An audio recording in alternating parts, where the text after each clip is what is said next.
ലത്തീൻ സമുദായം മിണ്ടിപ്പോകരുത് എന്ന തലക്കെട്ടോടെ ഫാദർ ജോഷി മയ്യാറ്റിൽ ഫേസ്ബുക്കിൽ പങ്കുവച്ച കുറിപ്പ് ശ്രദ്ധേയമാകുന്നു. കുറിപ്പിന്റെ പ്രസക്ത ഭാഗങ്ങൾ ഇങ്ങനെയാണ്. സമുദായങ്ങളെ പരിഗണിക്കുന്ന ഭരണഘടനയാണ് നമുക്കുള്ളത്. അത് ജാതിയുടെ അടിസ്ഥാനത്തിലാണ്.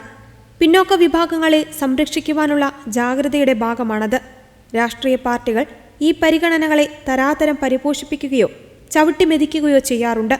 ജാതി സംവരണം ഇല്ലാതാക്കാൻ തന്ത്രങ്ങൾ മെനഞ്ഞുകൊണ്ടിരിക്കുന്ന പാർട്ടിയാണ് BJP എന്ന് അറിയാത്തവരില്ല.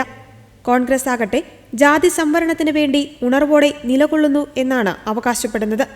പക്ഷേ കോൺഗ്രസിന്റെ നിലപാടുകൾ നോക്കിയാൽ ഒരു കാര്യം വ്യക്തമാകും. മുസ്ലിം മതത്തിനു വേണ്ടി അരയും തലയും മുറുക്കി നിലകൊള്ളുന്ന പാർട്ടിയാണത്. മുസ്ലിം ലീഗിന്റെ ആധിപത്യമാണ് കോൺഗ്രസിനെ അത്തരം ഗതികേടുകളിലേക്ക് വലിച്ചിഴയ്ക്കുന്നത് എന്നത് വാസ്തവമാണ്. ശരീഅത്ത് നിയമം ഭരണഘടനയ്ക്ക് മീതെ സ്ഥാപിച്ച വഖഫ് നിയമത്തിന്റെ ഭീകരത നന്നായി അറിയാവുന്നവരാണ് മലയാളികൾ.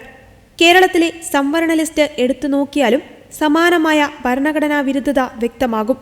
എല്ലാ മുസ്ലിങ്ങൾക്കും ഇവിടെ സംവരണാനുകൂല്യങ്ങൾ ലഭിക്കുന്നു. അത് ജാതിയുടെ അടിസ്ഥാനത്തിലല്ല എന്ന് ആർക്കാണ് അറിയാത്തത്? ജാതി സംവരണത്തിന് അർഹരായ മുസ്ലിം വിഭാഗങ്ങളെ സച്ചാർ കമ്മിറ്റി കൃത്യമായി വേർതിരിച്ചു കാണിച്ചിട്ടും കേരളത്തിൽ അത് അവഗണിച്ച് മുസ്ലിമായാൽ സംവരണമെന്ന വിധം സംവരണ ലിസ്റ്റ് തയ്യാറാക്കിയത് കോൺഗ്രസ് സർക്കാരാണ്.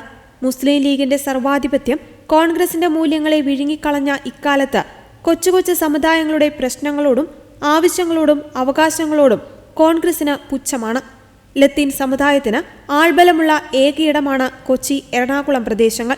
അവിടുത്തെ കാര്യങ്ങളിൽ പോലും സമുദായ ഡിമാൻഡ് പബ്ലിക്കായി പറയുവാൻ ലത്തീൻ സഭയ്ക്ക് കോൺഗ്രസ് അനുവാദം തന്നിട്ടില്ലെന്ന് ലത്തീൻ സഭാ വക്താവ് ജോസഫ് ജൂഡിന് മനസ്സിലായിട്ടില്ല. ജാതി അവകാശം പബ്ലിക്കായി നടത്താൻ ഇവിടെ വെള്ളാപ്പള്ളിക്കും സുകുമാരൻ നായർക്കുമേ അവകാശമുള്ളൂ. പിന്നെ ഒരാൾക്ക് എല്ലാ അവകാശങ്ങളുമുണ്ട്. അത് തങ്ങളാണ്.